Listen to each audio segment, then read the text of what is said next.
Student, आज हम बात करेंगे रोले थ्योरम का।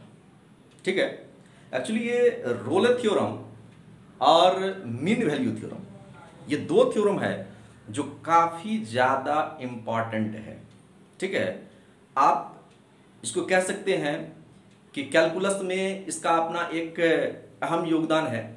ठीक है, और बहुत ही अच्छा थ्योरम है ये। ठीक है, तो आज हम लोग रोले थ्योरम को पहले डिस्कस करेंगे और उसके बाद हम लोग बात करेंगे मीन वैल्यू थ्योरम के बारे में। ठीक है, तो क्या है रोल थ्योरम का स्टेटमेंट, ठीक है, उसको देखेंगे कि रोल थ्योरम कैसे हम लोग सिद्ध करते हैं, रोल थ्योरम का स्टेटमेंट क्या है, कैसे हम जानेंगे कि रोल थ्योरम कहाँ अप्लाई होगा और कहाँ अप्लाई नहीं होगा।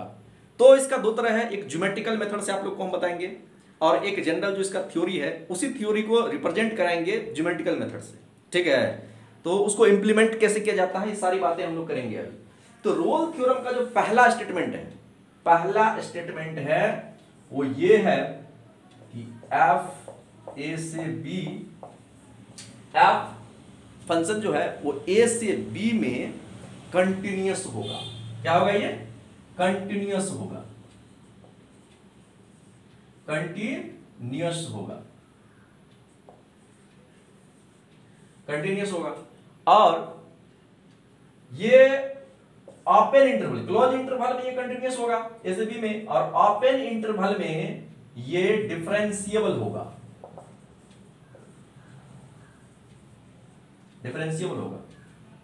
और तीसरा इसका जो स्टेटमेंट है वो कहता है कि एफ ए बराबर एफ बी होगा। ये तीन सबसे प्रमुख स्टेटमेंट है। पहला, क्लोज इंटरवल में कंटिन्यूअस होगा, ओपन इंटरवल में डिफरेंशिएबल होगा, और तीसरा एफ ए बराबर एफ बी होगा। ये रोल साहब के हैं। जब यहां तक हम लोग आ गए तब ए और बी, ये ए और बी के बीच में एक सी मिलेगा। सॉरी, एक सी नहीं, सी एक से अधिक भी हो सकता है, कहा गया एक सी। ठीक है, तो ए और बी के बीच में सी मिलेगा। ठीक है, and after that f dash c equal 0। ये कैसे होता है 0, ये भी हम लोग आगे में बात करेंगे। इससे पहले हम लोग थोड़ा सा इसका ज्योमेट्रिकल रिप्रेजेंटेशन देखते हैं। ठीक है स्टूडेंट, देखिए सभी कंडीशन को इसमें हम लोग चर्चा करेंगे। ठीक है, जैसे मान लो कि ये x इक्वल a है और यहां पर x इक्वल b है। ठीक है, तो ठीक है स्टूडेंट, ये तो एक चीज देखो, x इक्वल a है तो ये क्या, ये पॉइंट कौन सा हो जाएगा, ये हो जाएगा एफ ए का पॉइंट, और x इक्वल b है तो ये पॉइंट हो जाएगा एफ बी का। तो डेफिनेटली ये कुछ इस तरह से होगा। यहां हमने लिखा है f a equal f b. ठीक है, आपको ध्यान रखना पड़ेगा। अब एक चीज देखिए, ये यदि ऐसा होता है, ये ऐसा होता है तो इसमें कहीं हमको सी मिलेगा। ठीक है, हम ये देखिए, ये जो है यही है सी, और ये जो पॉइंट है एफ सी, इसको मैं बोल सकता हूं एफ सी। ठीक है, इस पर एक टेंजेंट ड्रॉ करेंगे, यहां पर एक टेंजेंट ड्रॉ करेंगे यहां पर। ठीक है, अब देखो कि ये जो टेंजेंट है ये एक्स एक्सिस इसके पैरेलल है, एक्स एक्सिस के पैरेलल है। स्टूडेंट, आप एक चीज जानते होंगे या नहीं जानते तो जान लीजिए, dy by D x equal होता है tan theta. When theta equal 0 degree या 0 डिग्री और 180 डिग्री, पैरेलल है तो 180 डिग्री होगा ही होगा। ये जो dy बाई डी एक्स है इसको f डैश x भी हम लोग पढ़ते हैं। ठीक है, f डैश x, ये टेन थीटा है तो जाहिर सी बात है f डैश x इक्वल क्या हो जाएगा, टेन 0 का वैल्यू क्या होता है स्टूडेंट 0, और टेन 180 का भी क्या होता है 0। ये क्या हो जाएगा f डैश x इक्वल 0। और चूंकि हमको एक c है, यहां पर c मिलेगा a और b के बीच में, एक या एक से अधिक c जो भी, तो f डैश c इक्वल क्या हो जाएगा 0। यानी कि इससे पहले भी हम लोग पढ़ चुके हैं कि दो पैरेलल लाइन है तो उसके बीच का जो एंगल होता है या तो 180 होगा या फिर 0 होगा, उसी का हमने यहां पर इस्तेमाल किया है। तो आप देख लीजिए यहां पर एक्स एक्सिस के पैरेलल है ये लाइन, ठीक है, एक्सिस के पैरेलल है। एफ डैश सी इक्वल 0, ये अब आपको समझ में आ गया होगा यहां से देखिए, ठीक है। अब हम चलते हैं थोड़ी सी आगे। ये तो एक केस हो गया। यदि ऐसा हो स्टूडेंट, ठीक है, ये एक्स एक्सिस है और ये वाई एक्सिस है, यदि ऐसा हो,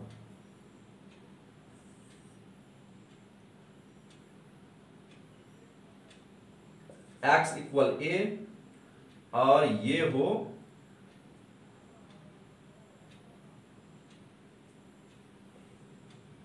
x इक्वल बी, यानी कि आप देखिए ये दोनों बराबर है। जिस तरह से यहां पर ये दोनों बराबर था, यहां भी ये दोनों बराबर है, तो ये हो जाएगा आपका एफ ए और ये हो जाएगा एफ बी।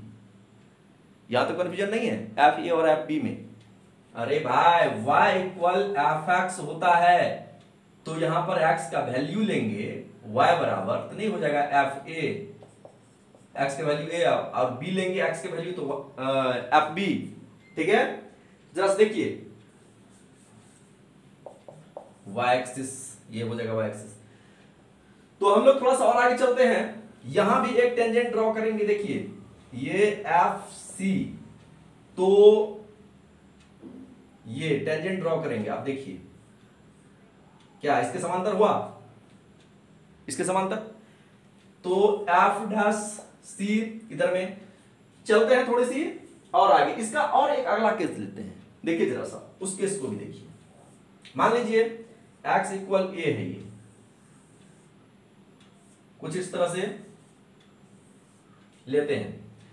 तो x इक्वल ए और यहां पर है x इक्वल बी। आप देखो टेंजेंट ड्रॉ करो, इसका टेंजेंट ड्रॉ करो यहां पर, ठीक है, इसका भी टेंजेंट ड्रॉ करो, ठीक है।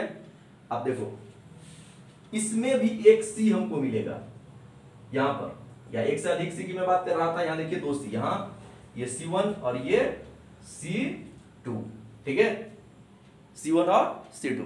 तो इस तरह से ये टेंजेंट ड्रॉ करते हैं। बस इसमें मुख्य चीज ये है एफ ए बराबर ए, ये तीन केस, ए बी कंटिन्यूअस होगा क्लोज इंटरवल में, ये होगा ओपन इंटरवल में डिफरेंशिएबल, और एफ ए बराबर एफ बी। और इतनी जो बातें किए हैं वो केवल एफ डैश सी के लिए, कि एफ डैश सी इक्वल 0 कैसे होता है। तो जहां भी आप देखिए टेंजेंट जैसे इस पर ड्रॉ किए, ये दोनों क्या हुआ, पैरेलल हो रहा है। पैरेलल हो, दोनों के बीच का एंगल कितना होगा, 0 डिग्री या 180 डिग्री। इसको डिफरेंशिएट करेंगे जो भी जैसा भी है, तो tan 0 का मान कितना होता है, 0, और c है तो एफ डैश सी इक्वल क्या हो जाएगा, 0। इसको दिखाने के लिए ये। अब यहां से थोड़ा सा आगे चलते हैं, एक क्वेश्चन लेते हैं, उस क्वेश्चन के थ्रू इसको क्लियर करते हैं। स्टूडेंट जैसे देखिए, जैसे एफ एक्स बराबर एक्स स्क्वायर प्लस 1 लेते हैं और x बिलोंग्स टू -1 से 1 लेते हैं, ठीक है। तो ये कुछ ऐसा हो जाएगा -1 और ये हो जाएगा 1, सॉरी ये ऐसा नहीं होगा, 0 में टच नहीं करेगा, ये ऐसा होगा, ठीक है स्टूडेंट। तो अब देखो -1 और ये हो जाएगा 1, ठीक है। अब देखो दोनों इक्वल है, -1 और 1 दोनों इक्वल है, क्योंकि ये f -1 होगा और ये f1 होगा। यहां पर आप चाहो तो निकाल भी सकते हो f1 का वैल्यू, तो क्या हो जाएगा 2, और f-1 का वैल्यू 1 का स्क्वायर प्लस 1, 2 -1 का स्क्वायर प्लस 1, 2, ठीक है। तो क्या हो गया, पहली बात तो ये फंक्शन कंटिन्यूअस है, चेक कर लेना आप। डिफरेंशिएबल भी है, ठीक है, ये भी चेक कर लीजिएगा। हम लोग बात किए हैं काफी डिफरेंशिएबल के बारे में, कंटिन्यूअस के बारे में। तो कंटिन्यूअस है, डिफरेंशिएबल है, तो अगला क्या होना चाहिए, एफ ए बराबर एफ बी होना चाहिए। तो देखिए एफ ए बराबर एफ बी भी है, दोनों बराबर है, ठीक है स्टूडेंट।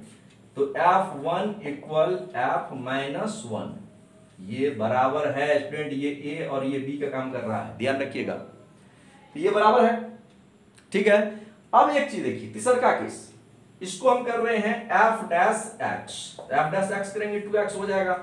चूंकि हमको मिलना चाहिए एक c, तो f डैश c, यहां c देंगे तो देखिए यहां पर c हो जाएगा, c तो यहां क्या होगा c, तो 2c। अब कहता है कि f डैश c जो होगा वो क्या होगा, 0 के बराबर होगा। तो f डैश c 0 के बराबर होगा, f डैश c 0 के बराबर होगा, यानी कि 2c इक्वल क्या हो गया 0, c इक्वल क्या हो जाएगा 0। अब देख लो क्या यह 0, ये टेंजेंट जो हम ड्रॉ कर रहे हैं, देख लीजिए टेंजेंट, ये 0 इस दोनों के बीच -1 और 1 के बीच में है या नहीं है। यहां नहीं तो यहां देखो, यहां -1 है और ये 1 है, तो क्या 0 -1 और 1 के बीच में है या नहीं है।